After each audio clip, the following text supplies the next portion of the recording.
Oprah Winfrey has a superpower. For over 30 years, people who speak to her have not been able to help but to open up, sometimes crying, expressing joy, or just showing the most vulnerable parts of themselves. And it leaves Oprah making an impression that you know sticks with these people for a long time. That ability propelled Oprah to a net worth of $4 billion, not to mention launching books to the top of the bestsellers list and Dr. Phil's television career. So in this video, we are going to explore how and why Oprah is the best connector that I have ever covered on this channel. And you're going to learn how to live so that people naturally find themselves opening up and connecting with you. That's going to make it so that they might meet you just for a short time, but could remember you for the rest of their life. So first off, Oprah sets the stage to connect, literally. Unlike many other TV show hosts, she is famous for walking the aisles of her studio audience and for sitting on the same couch as her guests. Later on, she would actually go into their homes for intimate interviews. Now, the lack of physical barriers, such as a desk, tends to make two people feel more connected, and that's why you are more likely to find a spark on a first date if you sit adjacent to your date rather than being separated by a table. And it's also why people who don't feel comfortable will subconsciously block the other person by crossing their legs or by placing an object in between them. In Oprah's case, the lack of barriers enables both a sense of being emotionally connected as well as an opportunity to connect physically via touch.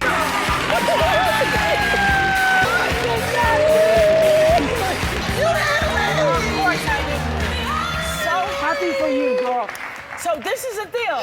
I love you. Oh. You are so good.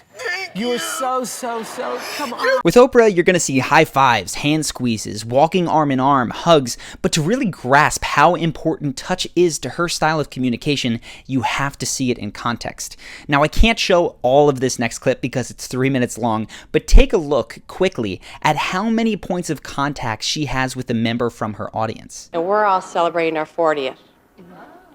Your ninth baby, come here, honey. Your ninth baby.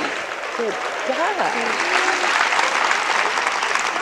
And how big are you? How many months are you now? My husband is adorable. Your husband? No, really. Did you always want a big family? That's it. That's Girlfriend. That's it. All right, what is your name? Catherine. Catherine is going to have a baby in 3 months. Unbelievable. It's doubly unfortunate that there's so many cases of unwanted sexual touching coming up in the news and in our culture nowadays. Obviously fantastic because we're eliminating that, but an unfortunate side effect is that these platonic touches are getting lost. And these are things that truly help to connect to people. It's part of why people can open up so quickly and so comfortably with Oprah. Now, for a more nuanced breakdown of touching, you can check out our video on Chris Hemsworth, but for now, just note that this immediately lowers the sense of separation between Oprah and the person she's speaking to. You may have also noticed something else that does that, which is how strong Oprah's eye contact is. She is completely comfortable with intimacy and prolonged eye contact. Just look how present she is when listening with Steven Spielberg, showing him how he is truly has her full attention. A number of times on Any the film. particular scene? I think the first time was when he gave his very, very long and important explanation of why he needed to get the 13th Amendment to abolish slavery. You can see Oprah squinting and furrowing her brow, which shows the other person that she is actively listening to what they are saying. But these aren't necessarily charisma tactics to just be used. This is the result of what happens when you are truly present in trying to understand someone. And when you're on the flip side, receiving someone's full attention, it feels absolutely incredible. Now, to drive this point home and make the other person feel even better, Oprah will often listen and then summarize what the other person has just said. Take this clip, for instance, where Rihanna's been talking about her relationship with her father and Chris Brown, and notice how she responds to Oprah's recap of what she just said. I had to forgive him because I cared about him still. Mm-hmm. And the minute I let go of that, I started living again.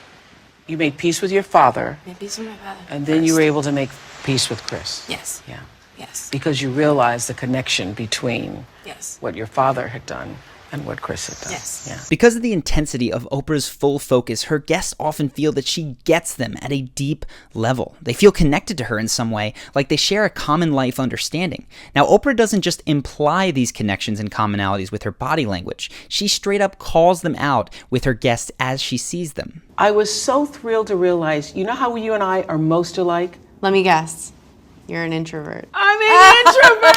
I knew it. You knew it? This small thing is much more significant than it may sound. In his book Influence, Robert Cialdini discusses how feeling similar to someone is one of the 6 most powerful factors in persuasion. It puts two people in sync, allowing for pacing and leading, which we've discussed in other videos that I'm going to link to in the description below. Now, two people who are in sync may breathe at the same pace. They might move in the same way, but the easiest way to spot it is if they can finish each other's sentences. Now, Oprah hits this phase blindingly fast with many of her guests. Just watch the continuation of that clip with Amy Schumer. Yeah. I've been at parties where I have to get up and leave. Take a and I'm just break. in the bathroom. Recharge. Yeah. Recharge. I love the bathroom. Love it. Love to hide in the bathroom. Love to hide in the bathroom. She gets energy from people. She feeds off it. She feeds and off we it. get sucked dry. And I get sucked dry. dry. You need to be taken out of a party in a stretcher. Yes. All of what we've discussed up until now is very useful, but what makes Oprah truly exceptional at connecting is her philosophy, that the most important thing to uncover in an interaction is what moves people emotionally. She didn't get famous discussing politics or by doing goofy skits. She got famous by exploring what made her guests feel feelings, and that's why you often hear her ask questions like these. What's the most difficult decision you've had to make to fulfill your destiny? How would you describe your childhood? How did you manage to pull the pieces of yourself together? You'll notice that these questions aren't small talk or banter. They have to do with hardship, with family, with the things that we don't want to tell people about ourselves because we're afraid of how vulnerable, raw, and emotional they make us. But family, hardship, our dreams, the things that we're ashamed of, these are the things that often define who we are at our core. And to illustrate how powerful these ideas of dreams and family can be to people, watch this clip of Oprah with James Corden. This was actually the video that put her on my radar as someone that had a true gift with charisma. Now, I recommend watching the whole thing separately because it's really remarkable, and I'm going to diminish the effect by editing it here, but this is a brief overview of an interaction that lasts just 2.5 minutes. When did you first realize you had this power just to make people cry? Go on, give me your best. Give me your best. Unleash the power. Every father has a dream for his children. Oh, shut up. What is the dream that you hold in your heart? For Charlotte, the dream you hold. I just want them to feel like this every day. This scenario isn't unique to Oprah. She's been bringing people to tears her whole career, and it's this ability to get to someone's emotional core that really did make her famous. And if you apply what you've learned so far, you're going to be able to get people to open up to a deep connection that will bond you two for a long time. But there is one final and very critical point.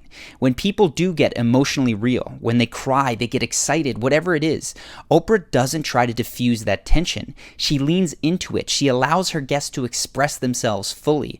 As so many of us, unfortunately, do the opposite. Someone cries and we pat them uncomfortably, saying, "They're there," hoping that they will stop. Or they get excited and we redirect the conversation because their enthusiasm doesn't fit our current mood.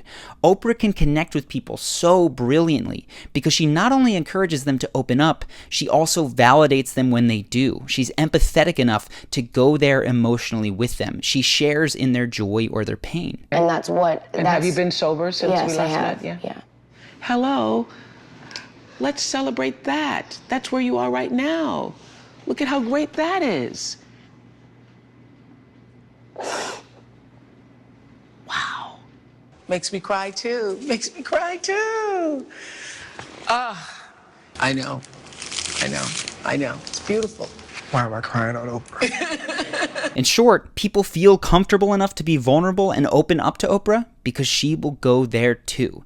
In fact, she went there first. Early in her talk show career, she revealed the sexual abuse that she suffered as a 9-year-old, not to mention a whole slew of other personal struggles that I wasn't even aware of as someone who didn't watch her talk show as a kid.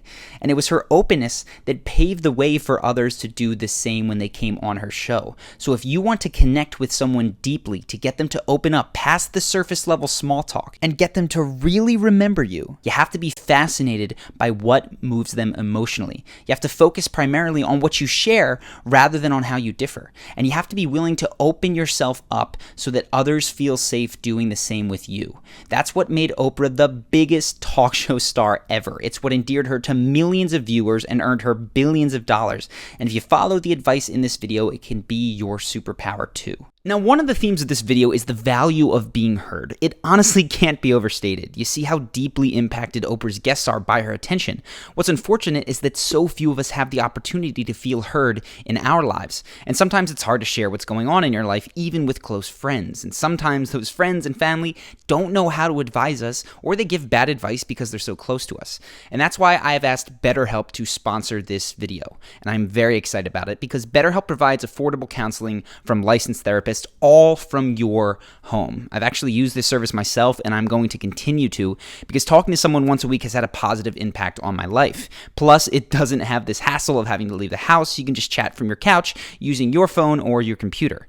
Ben also signed up and got a ton from it. He was actually pretty excited because he identified this sense of anxiety masquerading as perfectionism. And since then, he's been able to take steps not to worry as much about past mistakes or trying to be so perfect all the time. BetterHelp can help you also find your blind spots. So if you think that you might benefit from talking to someone on a regular basis, consider checking out betterhelp.com/charisma or click the link in the description to get started. You're just going to answer a few questions so that they can connect you with the right therapist for your situation, and then you'll be matched within 24 hours. And you can cancel anytime you want. It's completely confidential. You don't have to leave your house, and it's a small fraction of the cost of most other therapy options. Now, because both Ben and I got a lot of value from it, I think there's a good chance that you will too. And it's absolutely the case that speaking with a licensed therapist can have a big impact if you are facing challenges in your life. So if BetterHelp sounds right for you, go ahead, check it out. Either way, I hope that you are happy. Much love from me, and I look forward to seeing you in the next video.